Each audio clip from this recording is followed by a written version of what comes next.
If you read the report, it says that simultaneous election means only the Lok Sabha and Vidhan Sabha. So, which is about 5,000 people. And 30 lakh elected representatives of panchayat and local bodies are removed from this. What kind of simultaneous election then are you talking about? And the second recommendation, that the panchayat election will be held in after 100 days. It is a separate election. It is not a simultaneous election. What simultaneous election are these propositions?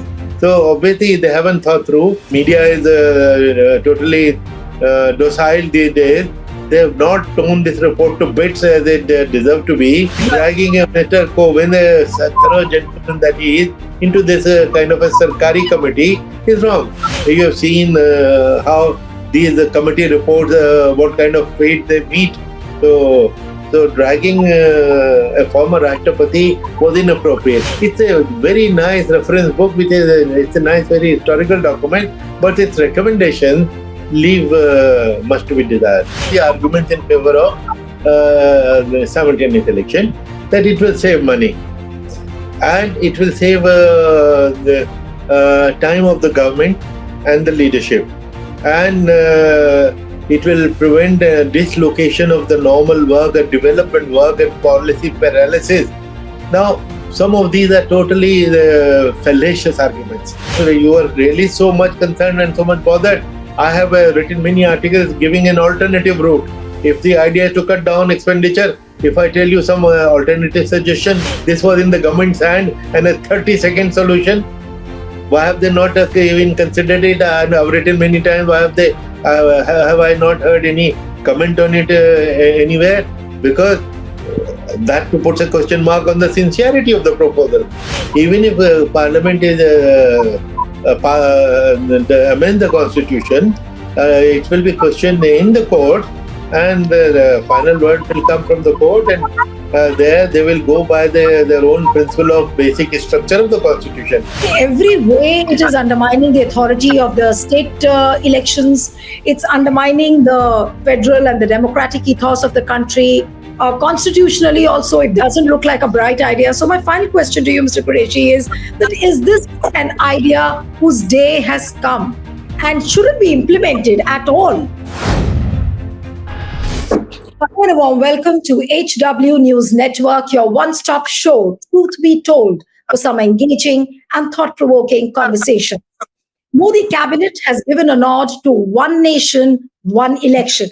A political war of words has already broken out, but there are several questions looming large on its implementation. But if you look at one nation, one election as an idea as a whole, it has several aspects: political, legal, administrative, logistical, and constitutional as well.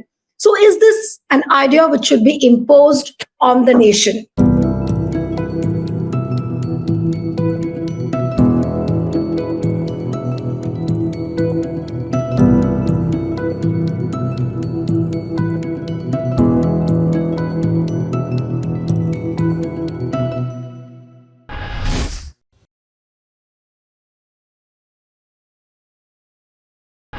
We'll try and discuss all of this today. Joining me now is former Chief Election Commissioner, Mr. S.Y. Qureshi. Mr. Qureshi, thank you so much for joining. And I think you're there on the HW News Network for the first time. So it's really a pleasure to have you on the program. And so this one nation, one election, the cabinet nod which has been given, there are several questions. And people already are saying that whether this idea should be imposed on the nation or not. As a Chief Election Commissioner, you've been a former Chief Election Commissioner. What do you feel about this idea? Well, this idea has been on the table for more than 10 years. I have written about it several times, and the gist of which is that it has both its pros and cons.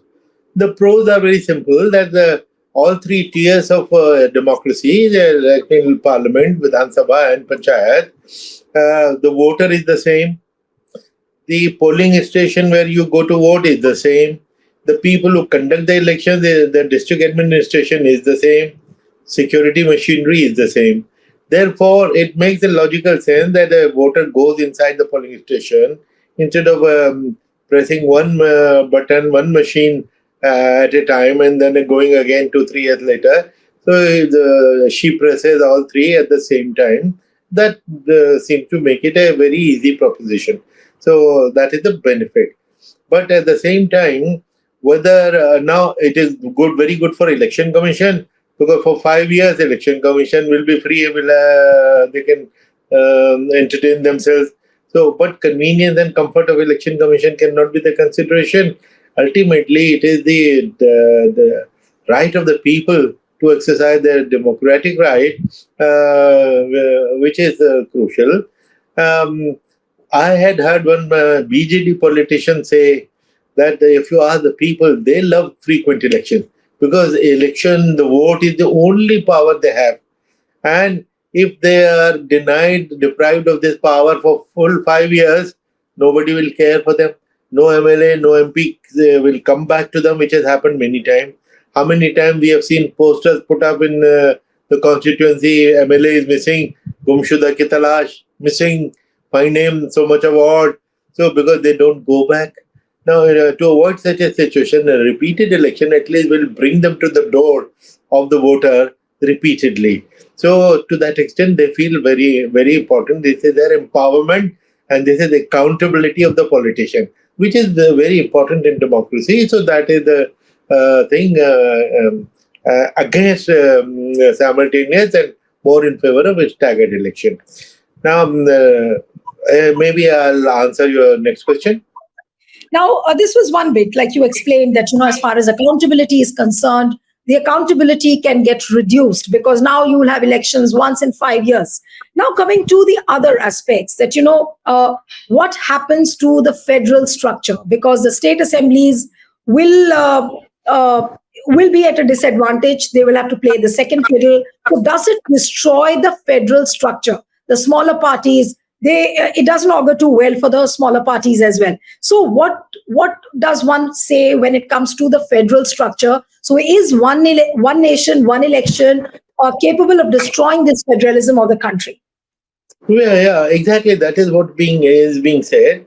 That if we make Indian elections presidential election, they have presidential form of government in many countries of the world, and we could have chosen presidential form when we opted for a Westminster model of parliamentary democracy. Deliberately, parliamentary democracy was chosen as the best model after seeing all the models which were available. For the reason that India was a very diverse country, and it is the constitution called it Union of States.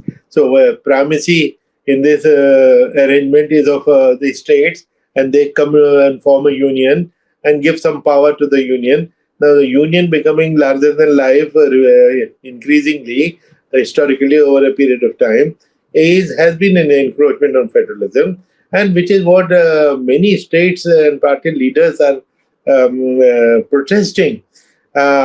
Here, what will happen in a presidential form of government, as you say, it is happening in the US. From the entire population of US, you are only talking of two. There are only two faces, two persons. Trump and Kamala Harris, there's nobody else. So, whereas there must be a lot of leadership down the line, nobody talks about them. Same thing will happen here, that our top leader will be the face of the entire democratic exercise and election, and everybody else will be subsumed by his personality, by his charisma. He's a charismatic figure, no doubt. So, he will totally dominate, and perhaps that is the purpose of the whole proposal, because when a voter in a remote village in Bihar, Odisha, or Tamil Nadu is voting, but say, surely when you go to vote, you have somebody's face in mind who you are voting for. If that face is of the top leader in Delhi, so the voter's mind will be influenced instead of keeping the face of the Sarpanch in mind. Right. So you mean to say that it can confuse the voters? Well, yeah, we confuse the voter, in the sense that there are three different tiers of democracy, and they have different issues. The national level, national issues plus international issues. What should be our policy towards America, our nuclear policy, our policy towards Pakistan, China, nuclear, Ukraine? Now, those are very important considerations. But when you are voting in a village, What is your consideration that your primary school should be functioning, whether Anganwadi is working fine, the drain in front of your house is working fine or not? Those are the consideration and not our Ukraine policy. So, however, when you're voting in a presidential form of government with the top leader and who is bombarded, whose face is there everywhere and whose name is being mentioned by all the media, the mind will be influenced for sure. No, but from what you're saying, are we to assume that these regional and local issues will really get eclipsed if one nation, one election is implemented? Exactly. That is exactly the point which is being made and which I also support, because they will get eclipsed, they'll get subsumed by the national and international issues. To that extent, people will get confused. Although lots of people argue that Indian voter is very intelligent and they very cleverly vote. Lok Sabha vote will go for one consideration and Vidhan Sabha for something else and local for something else. It sounds very flattering. It sounds very flattering for India. Oh, Indian voter is very intelligent, but on the other hand, the Indian voter is very simple.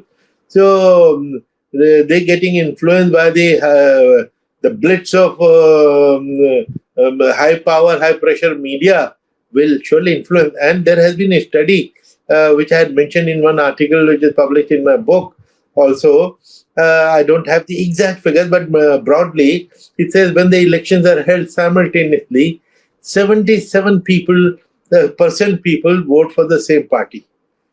And if it is staggered by 1 month, it comes down to 61%.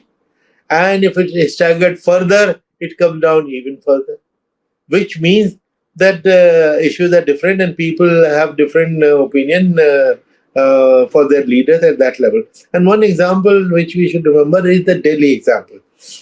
In Vidhan Sabha election in Delhi, one party, Aam Aadmi Party, got 67 out of 70 seats in one election. 6 months, 8 months, or 1 year later, where Lok Sabha election was held, I think probably all the seats went to, or 3 or 4, the majority went to BJP, and in the next election, all 7 went to the BJP. So, same voter, now voting so differently. So that goes in favor of the argument that voter is intelligent. But if the same voter is made to decide in a simultaneous election on the same day, so 1 year is staggered, she has voted differently. But if it was on the same day, probably all seats would have gone to the same party. So, and 77% is a big number. So that we cannot dismiss. And this was a study, serious study. Right. But Mr. Qureshi, does it mean that with the one nation, one election, it's only the bigger parties who will be at an advantage, whereas the smaller parties, the regional parties, it's almost like an existential crisis for them. They will almost be finished. Well, that is what they're saying, and that is a strong possibility because the national parties, particularly the dominant party, has a lot of money and has a lot of media support. The media blitz which they'll launch will subsume everything else, everybody else. So that is a strong possibility. But coming to the democratic and the federal ethos of the country, if this is getting destroyed, what would you really say that the argument behind bringing in this one nation, one election is that you will have to spend less money, it'll become less cumbersome, it'll be less of a humongous administrative exercise. So logistically and administratively, maybe it functions smoothly and this is fine. But then is it too much of a risk which the government is taking at the cost of the federal and the democratic ethos of the country? Yes. Let me first deal with the question you raised about democratic ethos. The federal structure is definitely under threat. I attended one conference about 6 months ago in Chennai, where 3 former finance ministers, one Mr. Chidambaram and 2 finance ministers of Kerala and Tamil Nadu were present. And the presentation that they made, that they're contributing, I don't remember the exact figures, but to say roughly 70% of all the money into the central kitty is coming from the states, and what is going to them is supposed to be 41%, but in effect only 31 or 32% is going back. And they made a very knowledgeable people, highly educated people, that they have to beg the central government for their own money. And the way they are treated, look, if you don't do this, we'll not do it. If on the rice bag, if the photo of a particular leader is not printed, we will not give you the money. As if the money belongs to a political party and not to the government. And the money has come, mind you, from the center. So the way they were saying that we have been made to feel like beggars. Now, it's a very dangerous feeling. It's a so this is something to be taken very, very seriously. And if this is not the erosion of federalism, what is? Now, the second step now, when politically there will be eclipse, it is only the national dominating charismatic leadership which will dominate the minds of the people all over. So that seems to be a strong possibility. But the argument which many political parties have given is that, this entire one nation, one election will lead to a political system which will just have one party, one ideology, one man, who's going to hold the reins of the political system. What is your assessment on this? Well, I've recently written an article in Indian Express in which I said that the next logical demand would be, that is the next demand. It may not come out of simultaneous election, but the next demand will be for the same logical reason.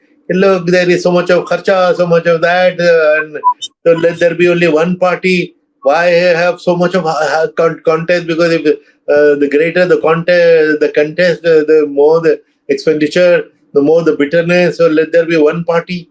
And why not one party? Why not? Why just one party? Why not have only one leader, as happens in many countries of the world? So, and of course, there was once a demand that just as Xi Jinping, we were told, we had heard, whether if it is true, that he was supposed to be elected for life. So no election, no kharcha, everything taken care of, a stable government, strong government, all the... You gave an interesting example of Xi Jinping. So that tempts me to ask you that one nation, one election as an idea, will it have the potential of converting India into a country like Russia or Korea? Well, that is the fear, because in Russia, the elections are held, but they're a virtually single party because the opposition leaders are in jail.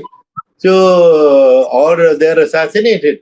So it is a single party rule, and single party rule not only in Russia, there are in many, in North Korea, China also, they have elections, mind you, but single party, and same person gets elected.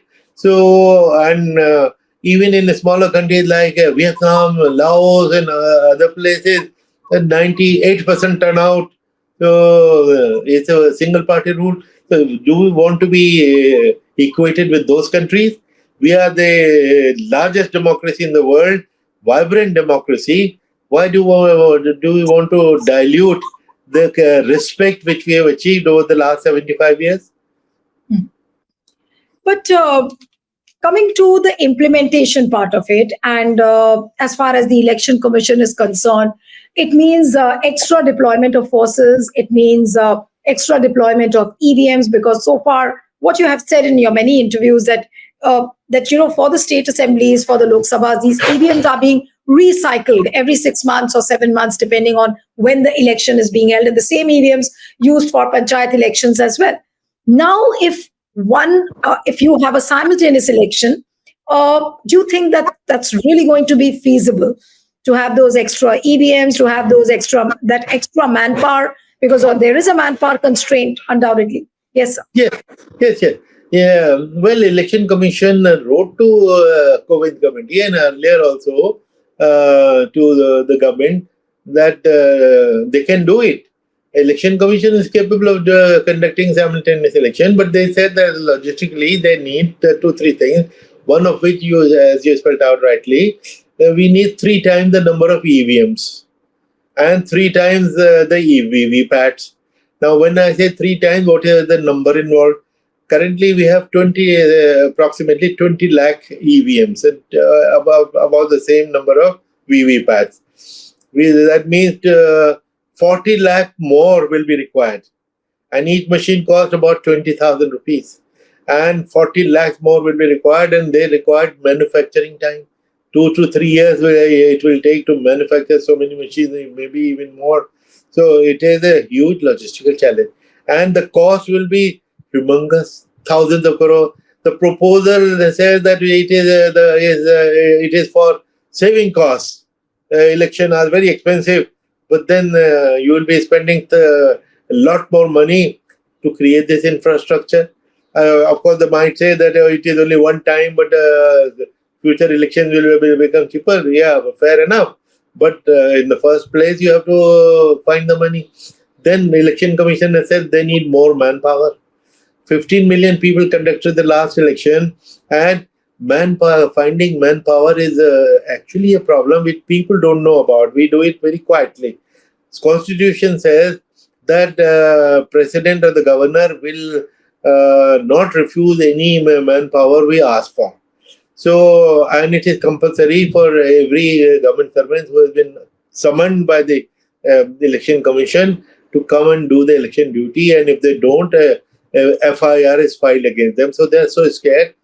Now, there was a time about 15, 20 years ago when we started falling short of the law says that only government servants can conduct elections, not private volunteers or anybody. So the government servants are limited. So 20 years ago, the law had to be amended to include in the catchment area the bank employees and the university employees as governments are treated as government servants only for election purpose. So that is how we were able to manage.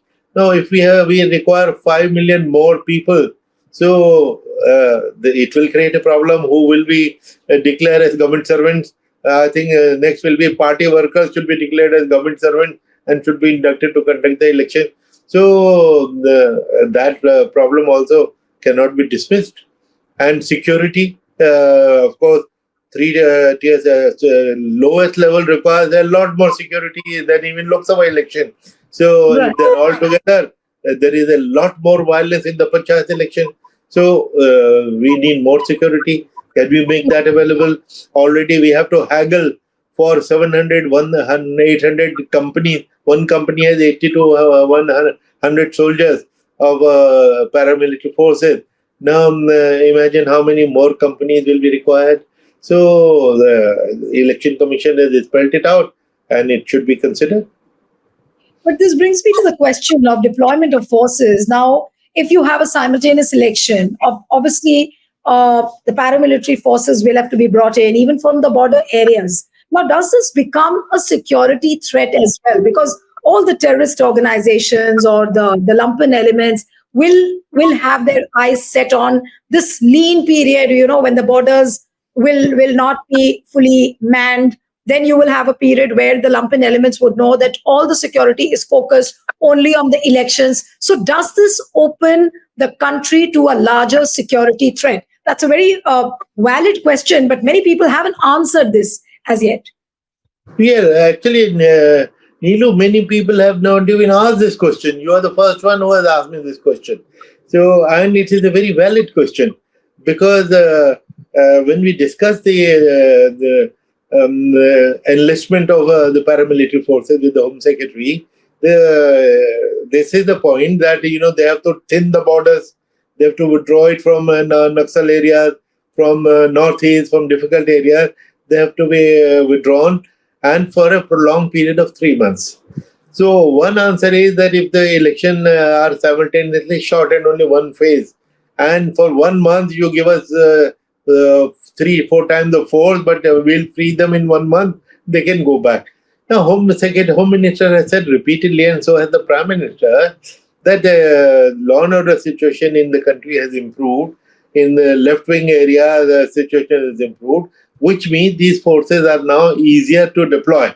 We can withdraw them. So obviously, they said it on the floor of the House, and they made a serious statement. We have to take them seriously and believe them. So perhaps the forces can be made available. And one suggestion which I have been making from time to time, that India's population is growing. India's all general law and order in the international context and national context is an increasing issue. Therefore, why don't we create 100 more battalions of different forces? We'll be very comfortable right now. Do you know the way CRP is drawn from one Naxalite area sent to another, from Manipur to Kashmir, from there to election to back. As a result, there are so many suicides they're committing because they're under stress. They don't get leave. Therefore, it will be good for our forces if we create more companies. One time Right. kharcha, raising these battalions, but they will also be good for peace in the country, and also for all the reforms in the election that we are talking about. 32 days, election is over. But Mr. Qureshi, there is another side to this entire one nation, one election, and that is that has the Ramnath Kovind committee thought through enough? Now, many people are saying that the very idea of having the first phase of one election, then after 100 days you have the municipality election. So, is this whole idea of having one nation, one election, does it look like a joke? Because where is this one election, one nation, one election when you have a simultaneous Lok Sabha and assembly elections, but you completely segregate the municipalities and the urban body polls? So what is the idea then? Then does it fulfill the idea of one nation, one election at all? No. Yeah. Good question. It doesn't at all, because if you read the report, it says that simultaneous election means only the Lok Sabha and Vidhan Sabha.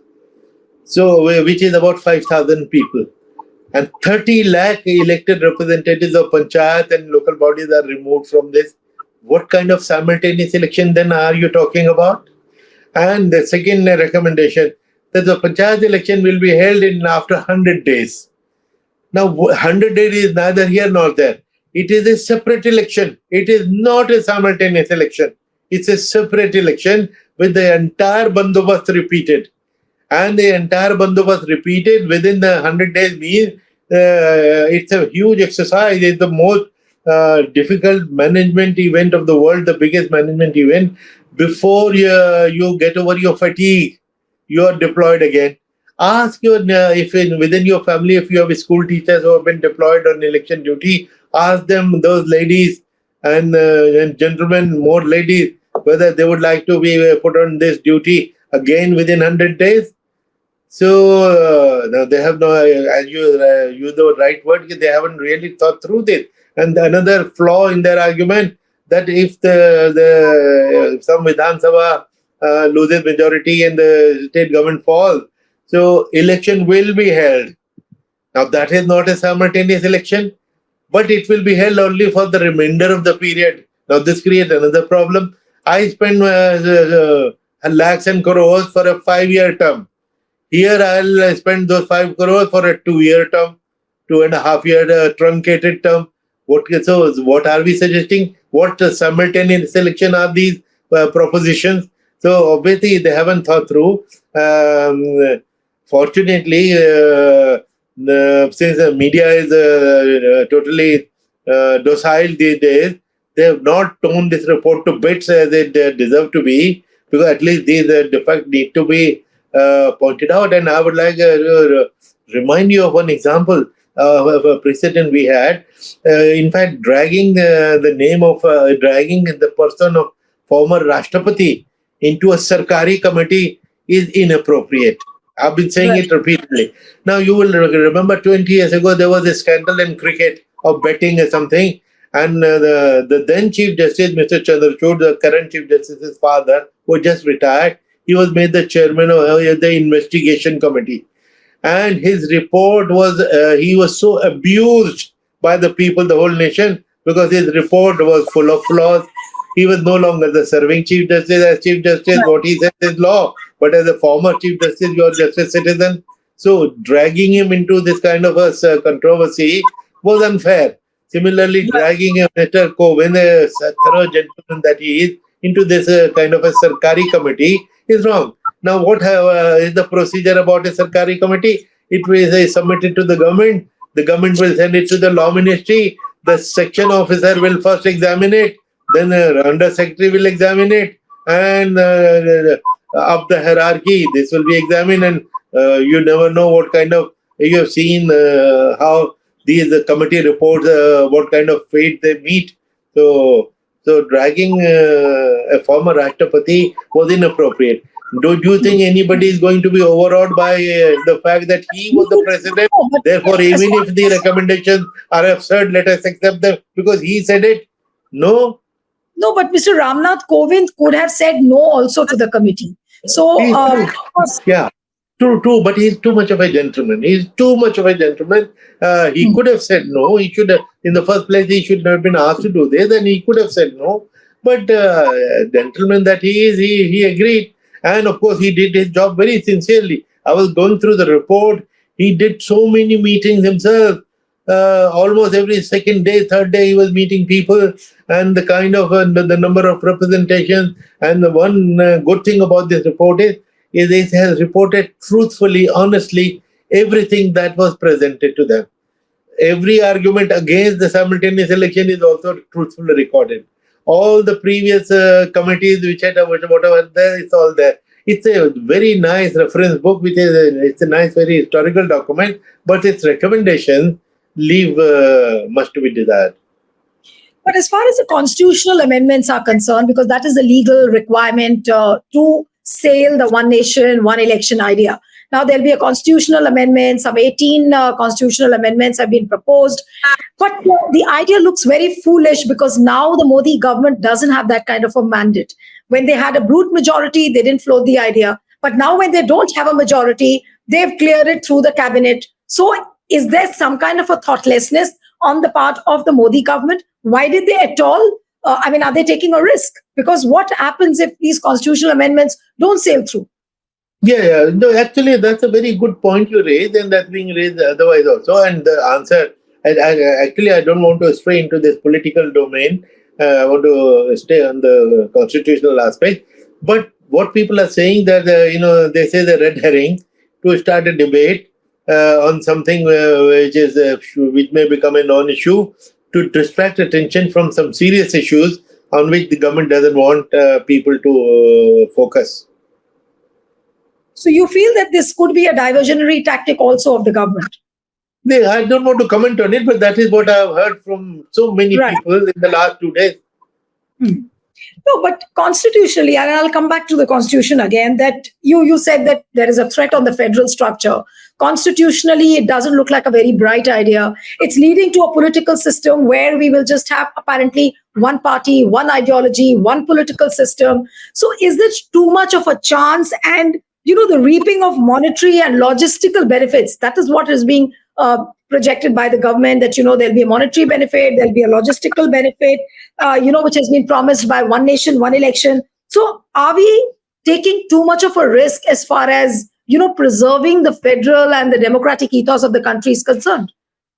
Now, there are two aspects of what you're saying. One is the constitutional thing, the other is the argument in favor of the simultaneous election, that it will save money and it will save the time of the government and the leadership.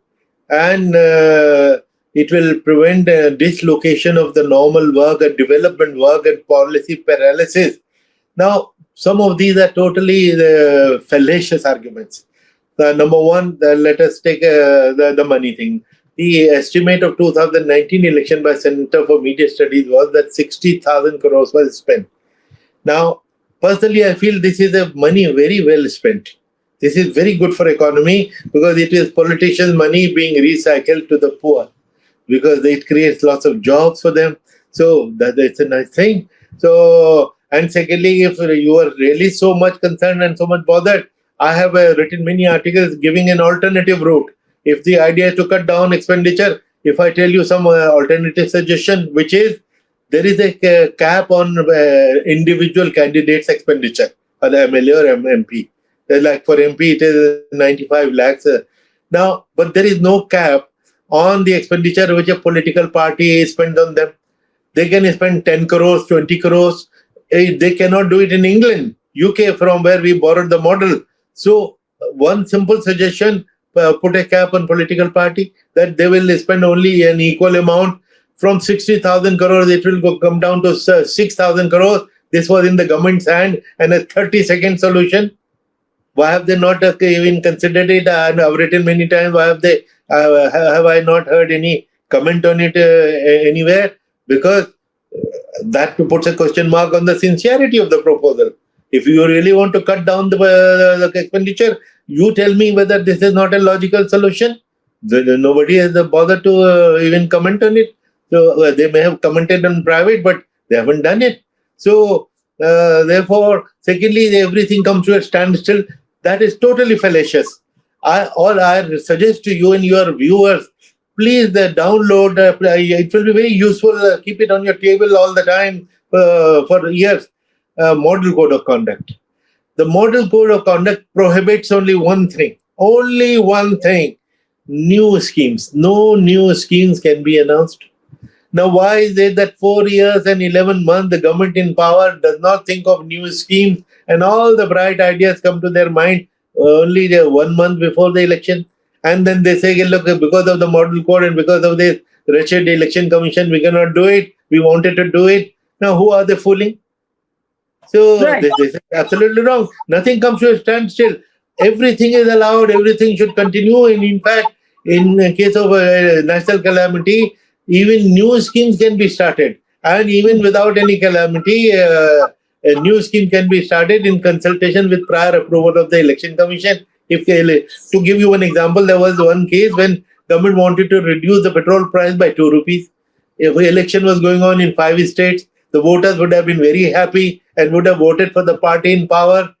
But it was referred to us, and we thought that elections will be over after 2 months. For 2 months, why should the entire nation wait and suffer this loss of 2 rupees? So therefore, we allowed them.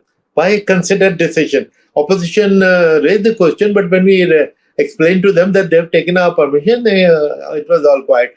Therefore, to say that in policy paralysis, things come to a standstill is absolutely wrong. Nothing comes to a standstill. In fact, we have, I remember in our days, we summoned cabinet secretary twice. Hey, look, ministries are not clearing files. Everybody says the model code is in operation. He said, nothing stops. Only new things and new transfers cannot happen. And our principle is whatever can wait should wait. And for instance, in one case, one state wanted to increase the MSP of agricultural prices. So now that would have made them heroes of the farmers, and they would have voted for them.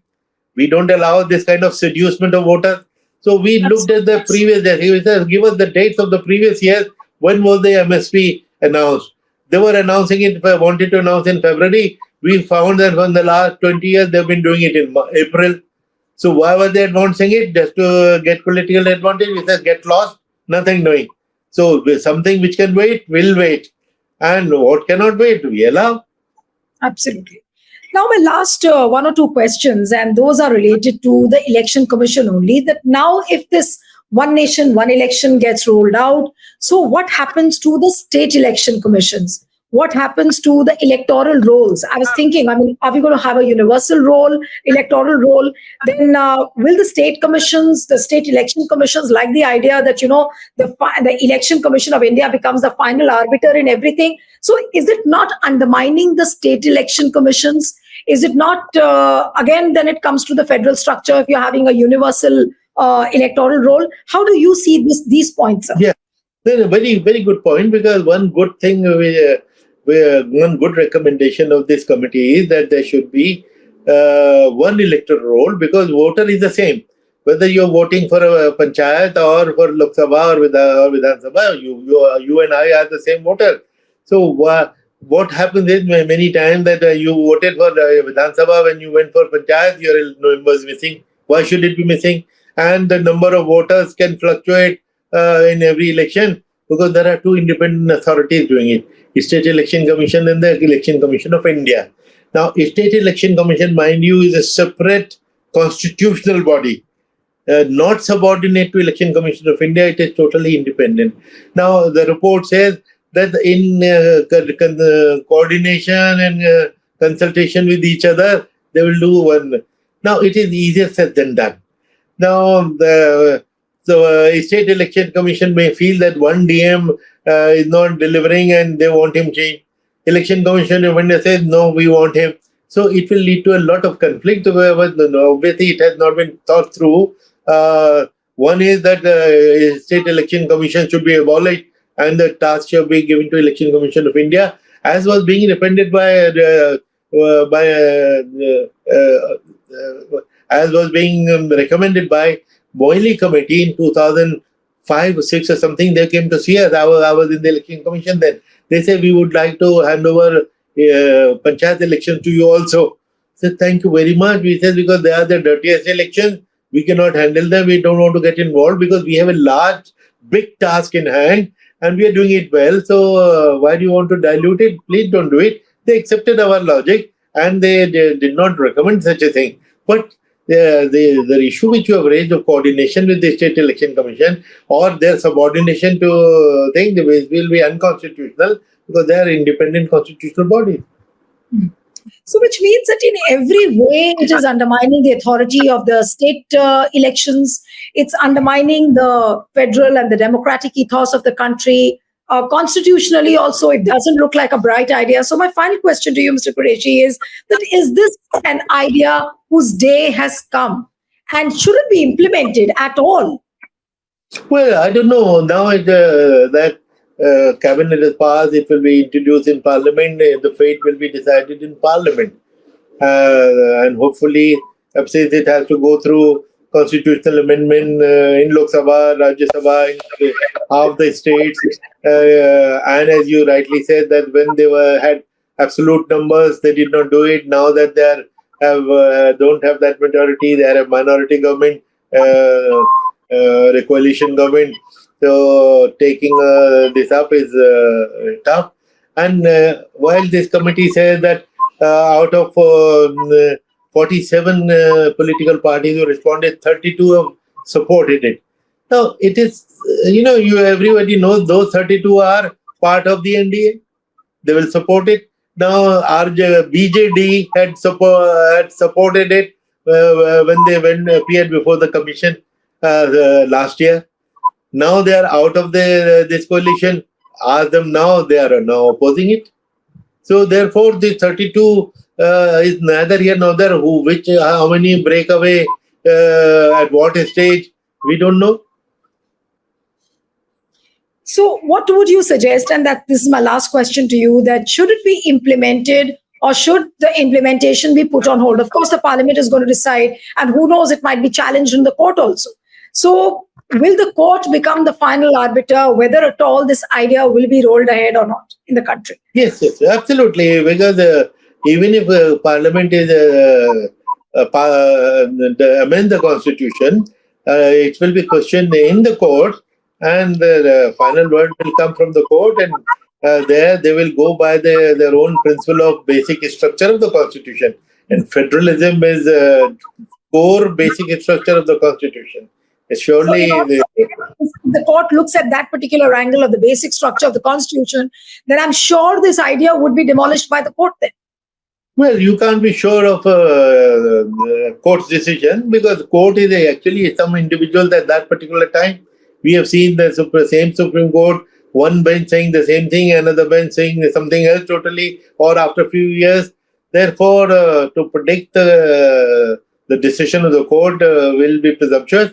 But final authority, and we hope that they will be the upholders of the constitution, and they created the doctrine of basic structure, and they will defend it. Right. Thank you so much, Mr. Qureshi. It was wonderful having you on the program. Thank you, sir. My pleasure. Thank you so much. Stay ahead with our cutting-edge news app. Instantly access the latest shorts in just 1 minute and breaking news in just 50 words. Download now for a smarter, faster news experience.